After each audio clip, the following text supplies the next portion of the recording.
Tapos yung gabing yun, dahil natakot si Kul, sabi niya, ate dito ako matutulog sa inyo, kaya dito po siya natulog sa bahay. Oh. Tapos, di sabi ko, o sige.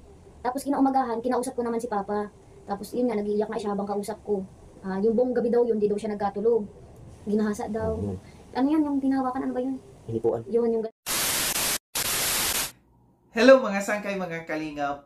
Welcome back to my channel. Ito po muling yung sangkay na si Sangkay Lons muling nagbabalik. Kumusta? Kumusta kayong lahat? Sana nasa maayos na kalagayan ang lahat.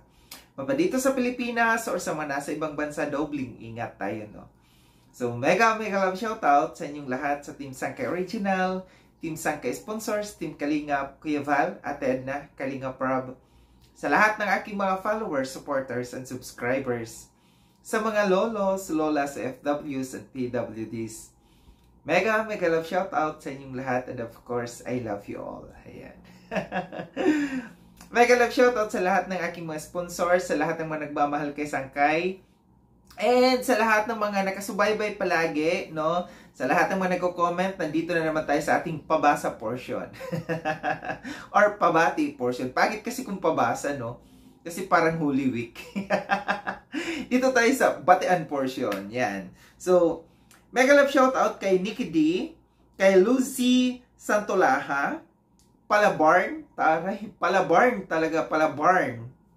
And kay Miss Formosa, kay Sharifa, and also kay Artistic Soul, and kay Anne May, or Annie May. Basta ay yung Anya, A-N-N-E, no? Tapos yung May niya, M-A-E. So, bahala na kayo dyan kung Anne May or Annie May. Whatever it is, no? So, mega love shoutout sa inyong lahat. Ngayong araw nito mga sangkay, gagawa ako ng reaction video. Ito'y patungkol, no, sa nakakalungkot na balita, no? Patungkol dito sa kay Kulot, no? Yung kapatid ni na Sheena, kapatid ni na si Bombay, di ba? So, nakakalungkot lang, no, yung mga balita na ating napapanood. And ito'y napanood natin, no, yung patungkol doon sa interview ni Ian, no, dito kay Kulot. Ako'y nalungkot, no. Sobrang nalungkot ako sa pangyayari. Hindi natin alam kung anong ang katotohanan, pero nagsalita dito si Sheena, no. Panoorin natin itong explanation na ito ni Sheena. Then after natin na mapanood, magbibigay ako ng opinion or kuro-kuro patungkol dito. Tara mga sangkay, mga kalinga, panoorin natin. Hindi basta tungkol po dun sa issue ni Kulot. Magbibigay linaw lang po tayo. Kasi kami, nung una, nang malaman namin, iba din yung pakakaintindi namin, iba din yung pakakaunawa namin. Kahit naman po tayo, iba yung takbo ng utak.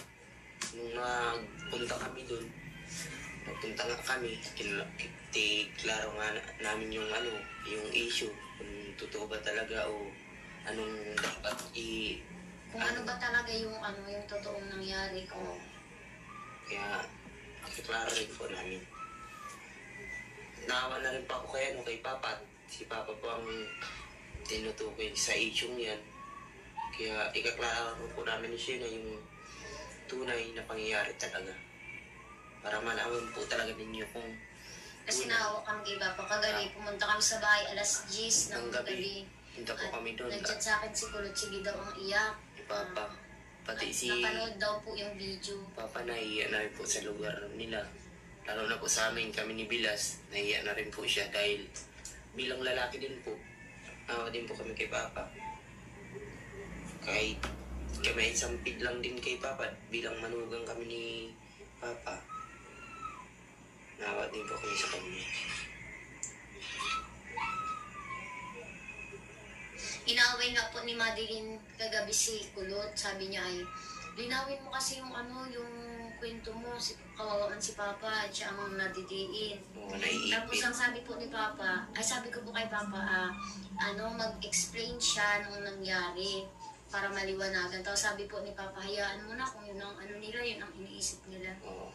Pero sabi ko kay Papa, hindi malilinawan hanggat hindi siya nagsasalita, nagbibigay ng komento. Pero pipilitin ko po siyang huwag siyang mahiya kasi nahihiya na siya ay At ang dami na daw nakapanood, yung mga kapatid niya, yung mga kapitbahay namin doon. Iba na po yung tingin sa kanya, naiiyan na po. Gaya po kanina, si Papa naiiyan na sa amin magharap. Nag-live po kasi kami kanina kasi nagpabakuna kami kay baby. Tapos, yung mga comment doon, nagpasok yung issue ni Kulot. Tapos ang dami doon na against kay Papa. Tapos sabi daw, pinagtatanggol ko daw. Wala po kaming inaano Wala po kami pinapanigan sa dalawa.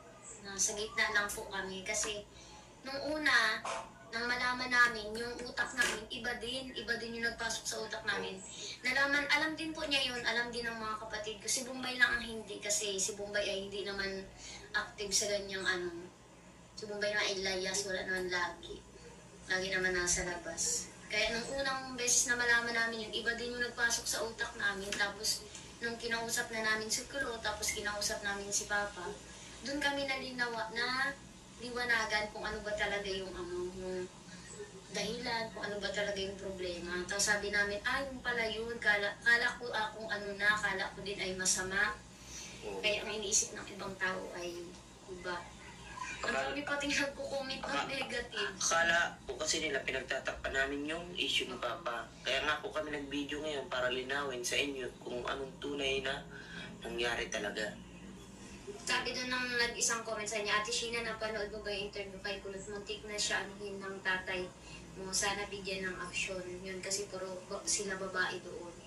Yun nga po, di ba? Iba yung andar ng utak natin. Ganyan din po kami nung unang nalaman namin. Yung nagsabi sa akin si Kulot. Nag-iiyak siya sa akin, nagkwento. Tapos yung nagpasok sa utak ko, ganyan din. Pero nang malaman ko yung buong detalye kasi pinakwento ko siya eh. Paano ba, ano nangyari? Tapos pinakwento ko po siya. Tapos kinabahan nga ako. Tapos sabi ko, yun man pala. Sabi ko, sige, mag-usap kayo para maayos yan. Kasi kinabahan ako kasi kala ko kung ano na. Naisip po kaya namin, dahil para linawin, baka kasi anong gawin ni Papa sa sarili niya, sa sobrang kayaan niya na, lalo na sa mga anak niya, kapatid niya, sa mga kapitbahay. Iyang-iya po si Papa. Iyang-iya po si Papa. Ang pinakauna po kasi niyan, ganito po yung nangyari niyan. Andito kami si Raymart sa bahay noon. Nasa kwarto kami. Tapos biglang dumating si Kulot. Hindi namin alam. Tapos nandito niya, sabi ko, napadaan ka. Tapos tinanong ko siya kung anong problema, bakit. Tapos sabi niya, Kuya, labas ka muna nga, sabi niya kay Raymart. Di ba double deck po yung higaan namin? Tapos si Papa sa taas, tapos si Obong, si Kulot, si Bumba, yung bunso sa baba. Ngayon, yung double deck na yun, wala na yung hagdanan. Makikita din si Papa eh. Wala na yung hagdanan. Kaya pagbaba ka doon, talagang matalon ka.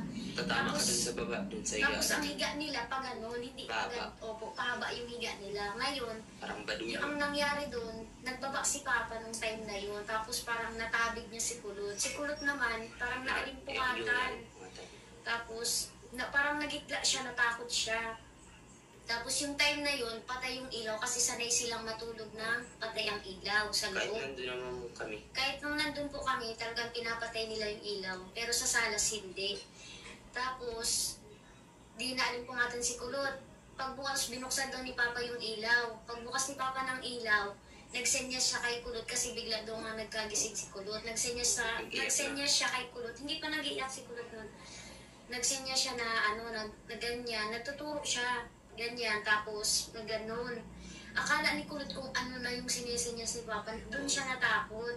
Parang iba na yung inisip ni Kulot na Ang sinasabi ko na ni Papa na yung ilaw kung papatayin o kung maakyat na daw siya sa higaan niya. Sa higaan. Nag-ano po siya na ano yan? Na kung pwede, ay parang nagsisinya siya na kung pwede siyang matulog sa taas, tapos paparungin niya ng ilaw. Yun yung sinesinyas niya. Kaso yung pakaintindi ni Kulot ay iba. Parang parang madumi yung pakaintindi niya. Siyempre. Tapos natakot siya. Bilang babae, naalumpungatan siya. Kasi madilim po talaga dun sa kwarto, hindi na parang silang ilaw. Parang iba yung utak niya dun.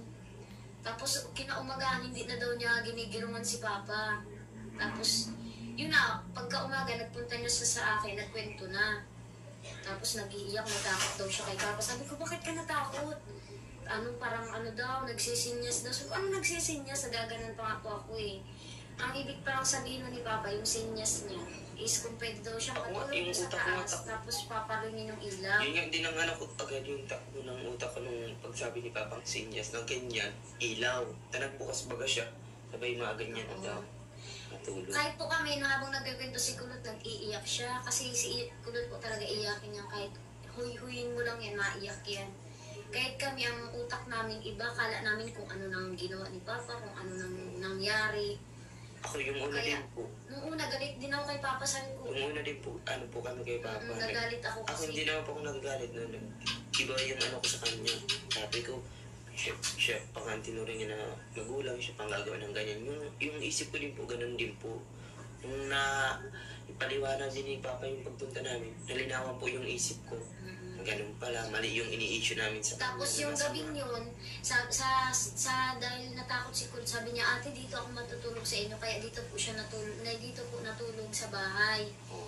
Tapos, sabi ko, o sige. Tapos kinaumagahan, kinausap ko naman si Papa. Tapos yun nga, nag-iiyak nga siya habang kausap ko. Yung buong gabi daw yun, di daw siya nagkatulog. At sabi ko nga, sa bahay matutulog si Kulot. Bakit pagparahara natin? Tapos hindi daw siya magkatulog. Sabi ko, ano, bakit magtakot sa'yo si Kulot? Bakit natakot daw siya? Tapos sabi nga ni Papa, siguro yung pagbukas niya ng ilaw, natabig niya daw niya po yung pagbaba. Tapos nagsinya siya. Siguro ang pakaintindi nga ni Kulot iba. Yun ang hindi may paliwanag. Kaya sabi ko, ipapakiusap ko sa kanya si Kulot, mag-usap silang dalawa para maliwanag.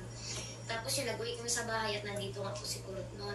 Tapos sinama ko siya sa bahay. Tapos sabi naman, pag-uwi ko, pinaliwanag ko kay Kulot. Sabi ko, ang ibig naman palang sabihin ni Papa, kung pwede siyang matulog sa taas, tapos palingin na yung ilaw. Yun ang ibig sabihin ni Papa. Tapos yun, nag-iiyak si Kulot, naliwanagan siya.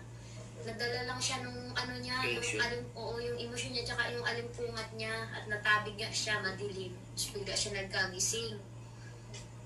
Kaya kung ano na rin nagtakbo sa utak niya. Tapos yun, sabi niya, pagka umaga, sabi niya, ate, mauwi na ako. Tapos dala-dala niya na yung bag niya. Tapos pagka uwi niya, andun si Papa nag-aanusal. Sakto nag-usap yung dalawa. Yun, pinaliwanag ni Papa, tapos sabi ni Kulot ay, pasensya na doon, iba yung nagpasok sa utak niya, natakot siya. Tapos sabi ni Papa ay, ano yun? Hindi man daw niya sinasadya na yung pagtabi. Ako din, pag nababalit talaga ako doon. Minsan nga naapakan ko yung... Kasi po yung pahiga ang tulog nila, yung paa nila labaw. Yung lagpas po baga sa higaan. Kasi Hindi po doon sa pinakadiretso. ang higa kasi nila Balagbag. hindi ganyan. Pag ganyan yung higa nila. Kaya pag nagbaba ka galing sa taas talagang maaapakan mo yung nasa baba. Lalo na madilim, hindi nila maano. Kaya nagka-misunderstanding po yung dalawa. Ito naman po, may sasabi naman po ako. Ngayon, ano nga po si Papa na mabiyahe daw siya. Magpapakalayo siya dahil yun nga po sa iyo. Unang-una nagsabi si Kulot, Papa, huwag ka pong umalis. Diba? Sabi ni Kulot. At sabi ni Papa, nang nahiya siya sa labas, ang gagawin niya, maalis na lang daw siya. Tapos, ayaw po ni Kulot na paalisin si Papa kasi nga saan naman nga pupunta. Kaya yun, kumbaga nagkaayos po yung dalawa. Misunderstanding lang po talaga, kumbaga hindi pagkakaunawaan. Yun. Kaya nililinaw po namin para malaman din ninyo ang tunay Yung na... iba kasi akala na na ginahasa daw. Ano yan, yung tinahawakan, ano ba yun? Hinipuan. Yun, yung gano'n. Hindi po. Pero kami nung una, yung habang nagkakwento si Kulot, kami ang nag-aandar sa utak namin, ano din, pangit. Ang pangit din nung nag-aandar sa utak namin. Pero nung nalaman namin yung buong kwento ni Kulot, tapos yung side ni Papa, doon namin naliwanagan. Ako, baka mag-comment po kayo na nakikimasok, hindi pa ako nakikimasok sa kanila. Nililinaw lang po namin. Alam ko din po ang pangyayari lahat eh. Dahil narinig ko sa kwento ni Kulot, sa side ni Papa, narinig ko lahat ng mga alam nila. Kaya nililinaw po namin mag-asawa dahil sino naman baga po ang hindi mag-aayos niya, kundi kami rin naman. Dahil kami na lang ang nagtutulungan. Yun po ang mga anak Kasi sa po kanila. yung time na yun, nandito rin nung si Raymart. Tapos nung nag-iiyak na, di ba sabi ni Kulot, Kuya, labas ka muna. Anong nag-iiyak na si Kulot, narinig niya nag-iiyak si Kulot, sabi niya, bakit anong problema? Nagpasok na siya nun sa Pasok na po kwarto. ko nun. Tapos andyan nagkikwento si Kulot, andyan siya katabi niya. Andyan kaming dalawa, kaya alam niya rin po yung buong pangyayari. Kaya alam din po nila Madeline. Kaya sabi ko nga po sa kanila, Lahat po kami alam namin. sabi ko po kay Shena, kay Kulot, kay Papa, mag-video po sila. Papa, mag-explain ka sa kanila na ganito ang ano, para malinaw po sila. Sabi ko naman kay Kulot, sabi mo yung ano, para maintindihan ng mga viewers yung side ni Papa sa side mo. Kaya ang video kayo, mag-usap kayo para malinawan sila lahat. Dahil hindi lang si Papa na-affect doon yung mga kapatid ni Shena, lalo na si Madeline, Si Madeline galit kay Kulot kasi si Madeline naaawa kay Papa kasi si Papa ay halos tulala. So yung mga sangkay mga kalingap at napanood no, yung live ito or hindi upload ito, paliwanag ni na Shena patungkol dito sa pangyayari, no? Na kung napanood niyo yung interview kay Kulot ni Ian doon sa YouTube channel ni Rob, no, yung Rob Matubang, yung pangalawang YouTube channel niya. Doon na in-interview ni na Ian patungkol dito sa pangyayaring ito, si Kulot, no. And base sa akin, obserbasyon ko doon sa interview na yun ni Ian, no, kay Kulot, naawa ako kay Kulot kasi para bagang may itinatago siya, no, na hindi niya mailabas kasi umiyak siya. Then kahit si Bonina, yung kanyang kaibigan, nagulat din. Para bang walang may pinagsabihan dito si Kulot sa nangyayari sa kanyang problema, no. And yung pagtulong ng kanyang luha, naramdaman ko na meron something, na merong problema talaga. And nung tinanong siya ni Ian, sabi niya, hindi na lang daw siya magkukwento. So, bulag tayo dito kung ano ang totoo. Kung totoo ba talaga na merong pangyayari, merong hindi magandang nangyari dito sa kay Kulot, doon sa kanyang tatay, no? And dito sa paliwanag na ito ni Shena, no, lumalabas dito, although sinabi nila, no, na sila'y nasa gitna lamang, pero mararamdaman natin dito sa kanilang explanation na sila'y kampi doon sa kanilang tatay, no. Mas pabor sila doon sa kanilang tatay, no, kesa dito sa kay Kulot, na para bang lumalabas na si Kulot ay nagsisinungaling. Well, para sa akin, no, mahirap yung ganito kasi yung isang tao hindi basta-basta matatakot sa isang tao kung walang nangyari, kung wala siyang kinatatakutan, no. Base sa ating pagkakaalam sa tatay nila, no, na alam natin na 2 beses na nakulong, na para bagang walang nagawang mabuti ito para dito sa kanyang mga anak. Diba? Kung babalikan natin yung kwento ng buhay ng magkakapatid na ito, na nung nakita no ng kalingap na sila nasa tolda lamang, wala silang bahay, no. Hindi sila kumbaga parang hindi sila nabigyan ng maayos na bahay or ng pamumuhay ng kanyang tatay. Kasi ang kanyang tatay may ibang bisyo na ginawa, kaya siya nakulong, no.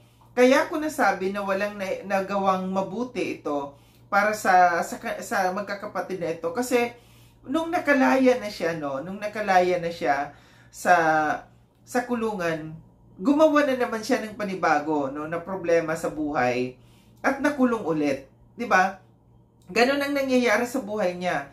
Hindi niya nabigyan bilang isang padre di pamilya, bilang isang ama na buhayin itong kanyang mga anak. Bagkus itong magkakapatid na ito, kung hindi dahil sa kalingap, hindi sila paano sila mabubuhay? Paano sila magiging ganito ngayon, 'di ba? Dapat ang isang ama, lalo na nawala ng nanay ang mga ito, siya dapat, no, nakasuporta siya dapat dito sa kanyang mga anak. Pero anong nangyayari? Nagbibisyo pa rin yung kanyang tatay, no. Gaya ng sabi ko, walang naidulot, walang naibigay, naiambag na mabuti yung tatay nila dito sa kanyang mga anak. Gaya ng sabi ko, hindi matatakot yung isang tao sa isang tao kung walang nagawa, no, na masama, no, itong tatay na ito. So sa paliwanag nila na sinasabi nila na natabig lamang daw, tapos parang may sumisinyas yung tatay nila, napapatay yung ilaw. Para sa akin, no, tingin ko may mas malalim na may mas malalim ito na sana hindi pagtakpan ni na Shena. Kasi may nabasa ako dito sa comment, sa comment section dito sa na ito ni Shena. May comment dito si Bopil. Sabi ni Bopil dito, ikaw mismo Shena, ang nag-message sa sponsor ng di maganda laban sa tatay mo. Sana, bago ka maglabas ng pahayag, nilinaw mo muna ang pangyayari. May nabanggit ka pa na hindi maganda laban sa papa mo. So, ibig sabihin, ang lumalabas dito sa comment na ito ni Bopil, doon sa upload na ito ni Shena, na ito si Shena, nag-message doon sa sponsor at may mga sinabing hindi maganda laban dito sa kanyang tatay. Na hindi natin alam, sana, kasi awang-awa sila sa tatay nila, awang-awa sila sa tatay nila na baka kung ano daw ang gawin, baka daw maglayas, kung saan pupunta. Sanay na ang tatay nila sa ganyan. Diba? Sanay naman sila na wala ang tatay nila. Dapat yung tatay nila, naghahanap buhay. Hindi yung sila ang bumubuhay sa kanilang tatay. Kasi nga, padre di pamilya siya. Siya yung tatay. Dapat siya ang bumubuhay sa kanyang mga anak. Pero kung ano pa man, sana maging safe, Sana ito sana si Shena mas kumampi sa side dapat ni Kulot dahil babae yan, Mahirap na magtiwala sa ngayon sa mga panahon na ito, Lalo't lalo na marami tayong napapanood na mismo kamag-anak, mismo kapatid, mismo tatay may ginagawang hindi masama, nang hindi maganda, sa kanilang mga anak, sa kanilang kapamilya, Wag silang mag-conclude kaagad, wag nilang pakinggan lang yung side ng tatay nila, ma-convince na, parang naku-convince na sila kasi sabi nag-usap-usap na sila tsaka nung kanilang tatay. Wag silang masyadong magpakakampante, wag silang masyadong maniwala, sa tatay nila. Dapat mas protektahan nila si Kulot. Kasi mahirap na. Mahirap na talaga sa panahon na ito. Kahit kapamilya, mahirap magtiwala. Mga babae yan, Mga babae yan, minsan kung ano-anong pumapasok sa isip ng isang tao, dapat protektahan nila. Sana, sa akin lamang, sana ang Kalingap mag-imbestiga. Imbestigahan ito para malaman ang katotohanan, hindi dapat magpakakampante. Kailan ba tayo kikilos? Kailan tayo maniniwala kung may nangyari na? Hindi natin alam kung may nangyari na nga, di ba?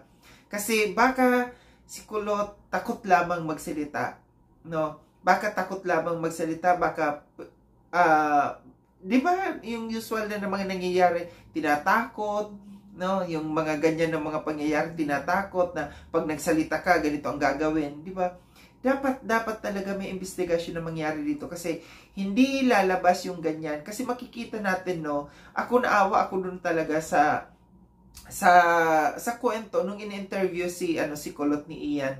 Doon ko naramdaman na merong something, na merong problema, na merong nangyayaring hindi maganda laban dito sa batang ito, Grabe na ang hirap na buhay na pinagdaanan ng magkakapatid na yan. Tapos,